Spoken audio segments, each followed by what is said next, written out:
असा एक प्रश्न विचारायचा आहे मला की जेव्हा हल्ली आपण म्हणतो बघ की प्रेग्नंट झाली की फुल टर्म झाली की मग असा एक डॉक्टरांबद्दल एक हे असतं की ते उगीच पैशासाठी सिझेरियन करतात,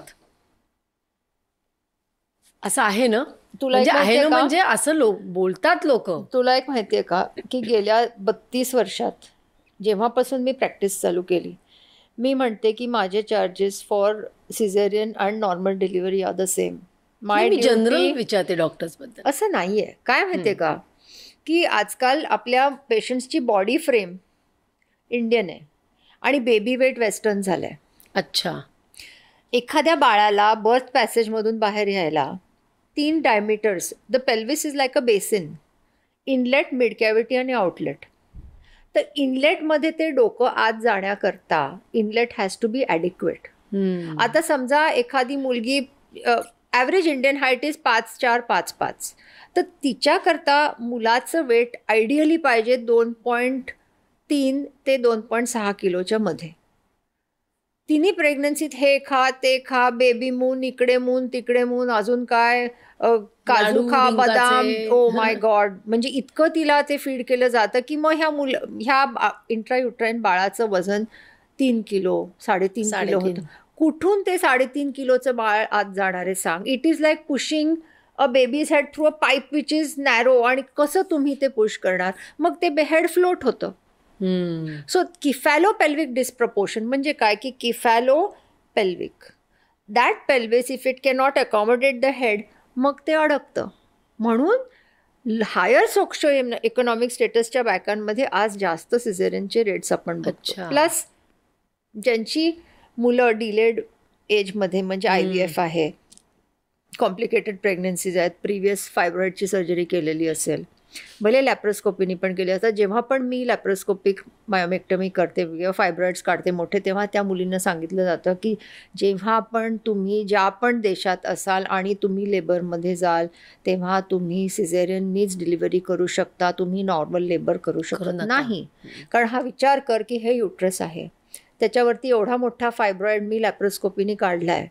हे प्रेग्नंट युट्रस एवढं छोटं आहे पण इव्हेंच्युअली ते एका मोठ्या कलिंगडाच्या साईजचं होणार आहे.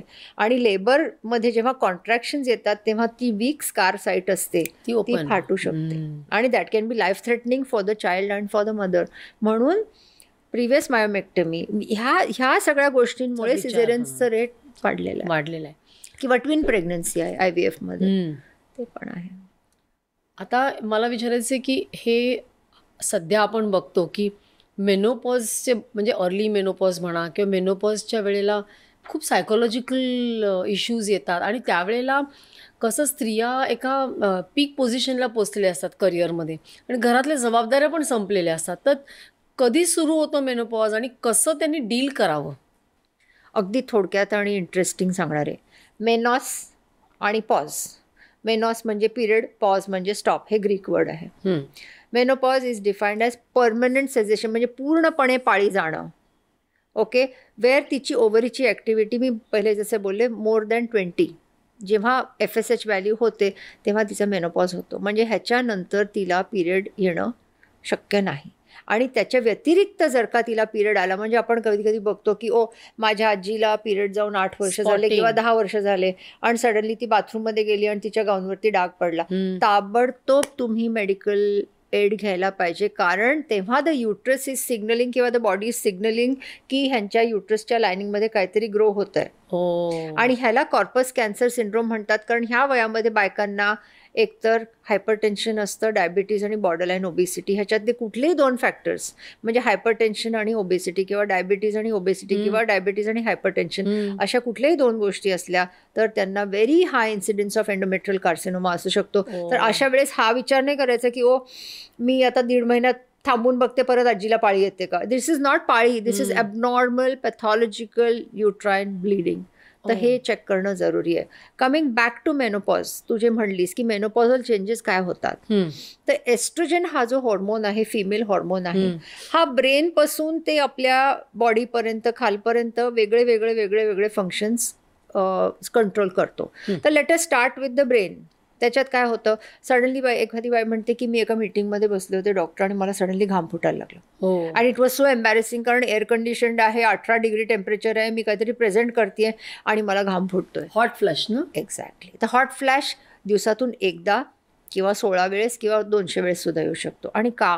कारण एस्ट्रोजन्स हे आपल्या ब्रेनमधलं थर्मोरेग्युलेटरी क्लॉक जे आहे ते मेंटेन करतं.